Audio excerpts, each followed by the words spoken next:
This video is brought to you by Scout's Eyes. If you're a talented footballer and you want to get yourself in front of a scout, visit Scout's Eyes right now or click the link in the description. Arsenal win it 3-0 at Brighton. We've swapped sides. Yeah, we have. Okay, the questions I want to ask you, I should have prepared this before. No, what I want to know is Kai Havertz's performance. No, not because of the whole, obviously it's taking you time to sort of, me too. What they want to know, isn't it? It is what they want to know. But here's how I want to pose the question to you. When other people were really gassing Kai Havertz's performances and I felt he did fine, maybe not amazing, what was it about today that made him genuinely man of the match, that made him make a genuine difference to Arsenal? Because it was one of those games where, you know, at 1-0, Brighton second half started quite well. And in the first half, they were finding space through the midfield as well. So there was always a threat there, even though, you know, when we look back at it now, in hindsight, there was no threat in the final third. There was a worry. And I think the goal came at a perfect time. And the moment came at a perfect time. And that moment fell to Kai Havertz. And not only that, you know, we secured it with the third as well. When at 2-0, Brighton was starting to apply more and more pressure. Again, we seemed pretty comfy with it. But when that happens, the best formula in return is a goal. And Havertz was instrumental to both. I think the second one made in Chelsea, Havertz, Jorginho, I think that, for me, edged the man of the match shout. I think it was out of Havertz and Jorginho. And then the quick thinking from Havertz for the third goal, because that's something that I've been very critical of him about this season. He doesn't, either he releases it too quick because it seems like he didn't want it. Yeah. Or he dwells too long on it and then the opportunity passes him by. And you know, it just didn't look good for the early parts of the season. The third goal, you know, was a complete turnaround. He picked it up and he picked the pass. Yeah. That's it. You know, that's what we expect from an Odegaard. Yeah. So it was a nice moment. It wasn't the most difficult, and I'm not saying, oh my God, he's just had a Zidane moment. What I'm saying is it's nice to see that, because this season he's been a bit stiff at times. But I do want to take back, not all of what I've said, but let's say half of what I've said, because I straight away said there's no chance for this guy. He's shown that he can be something at this club. He's shown that he can make an impact. I think long term, going into next season, he will be a rotation / plan B striker. No disrespect. I'm not saying, oh, you're dropping that. What I'm saying is I think that's his role at the club. And I think we'll get another striker to go ahead and he'll play his part where he needs to play his part. But yeah, again, I'm taking back half, because the other half for me is the wages he's on, the money we spent. I expect to see this over a much more consistent period of time. And to be honest, better when you're looking at the wages in particular. So I wrote him off completely, but he's shown now that he can play a part, because I think that's 10 goals all comps, 9 goals in the league. Apparently so, yeah. About 6 assists maybe added to that. Probably, there's quite a few. 5-6 assists. So it's a decent, it's a better output than I expected. So great. But it's not the output I expect from that level of player in terms of wages. Okay, I all right. still expect a bit more, but that you know, he's getting there for me. He's getting there. Listen, wasn't long ago when people were getting onto me for saying 5 out of 10. Now I'm saying man of the match. So I think that's testament to how far he's come in so little time. But it needs to continue. Now, educate me, younger fan. We all know it because I'm celebrating draws at the Etihad. I grew up on Schillaci, Mustafi. In fact, Schillaci was one of the first centre-backs I saw signed at this club. Yeah. Koscielny, Vermaelen. By the way, those two were good. Whoever it might be, Mertesacker, that a lot of people rave about, but you could see that there were deficiencies in his game in other ways. Now, this is by far and away the best back four I have ever seen at Arsenal. Clear, second place, fight amongst yourselves. They're not in the same stratosphere.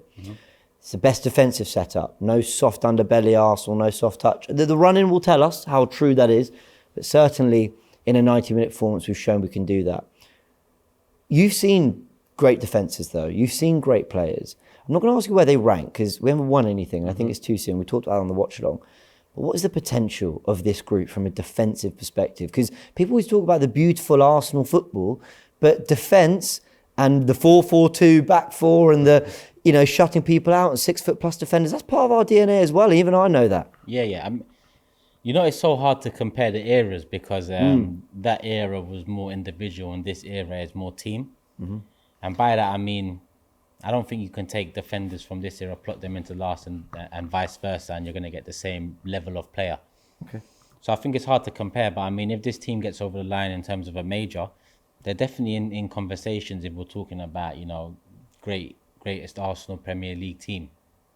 Someone like a Saliba, if we get over the line, Premier League, Champions League. Champions League is a big one because that's something that the other great defences of Arsenal wasn't a part of, couldn't get done. So if this team gets over the line in Champions League, it automatically shoots some players, not just in defence, into conversations of all-time best Arsenal team. So it's close. It's close, like you said, winning trophies. But you have hope for these guys. I know I just cut you saying I'm really sorry, and you're talking about trophies and getting it done, but you're looking at them, and is there a belief for someone who's seen the very best? Are you thinking they can get there? 100%. There's a belief there. The only knock to that belief is that, we're competing with not just one, but two of the greatest Premier League sides at the same time. In a season that people might say, Liverpool transition, correct. But the points tally they're putting up so far, what are they on? 70? 70. If they win at Old Trafford, it's 73. Okay, 73. And they'd have how many games left? I think basically everyone, City and Arsenal and Liverpool, I think can still hit 90 plus.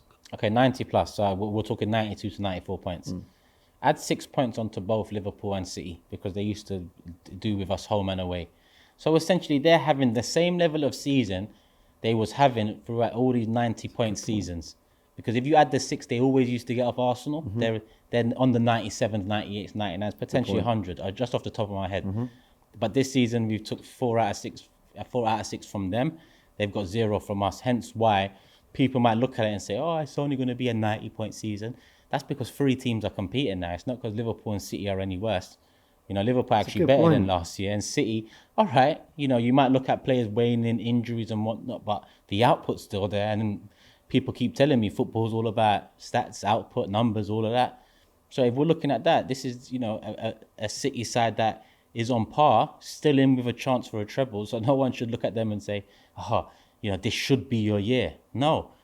We've entered the race with juggernauts, Yeah, and we're competitive. Exactly, and that's bare minimum. That's what I'm happy with. Listen, I'll be gutted if we don't win the title. I'll be gutted if we don't get one of the 2 we're in over the line. But I now know that next season we're going to be there again. Yeah. I know the next season we're going to be there again, and so on. Off the back of last season, I thought, was this just we had a wave at the beginning, we rode that wave as far as we could, and now we've fallen off. It's going to be funny, Kai Havertz comes in. What kind of signing is this? The expectation was there this season, but the belief that we're going to be there again, for me, wasn't completely there. I believe fully we're there next season. And that's not me looking past this season. I'm just saying that's what this club has done now. Yeah, fair enough. Look, final question, super quickly. We've seen Arsenal end the Luton game without the ball, in a good shape, without the ball against Brighton to the end, and counter-attacking much better. Do you think this is part of the plan? You think the idea is to just try and be a lot more condensed, reserve energy, because there's so much still to come? Safer. Yeah. I guess it's a safe bet. And the proof's in the pudding. The numbers don't lie. The eye test doesn't lie. Defensively, we are not. Forget goals. We are barely conceding chances, like he said. So I think it's the best platform to build off. Whereas last season, we were probably building front back because our attack was the majority of the reason why we was going into the last 8 games, with that chance. So, I mean, I think it is by design, and I think it will bode well for us. Well, from Brighton Munich to Bayern Munich, coming up from Monday.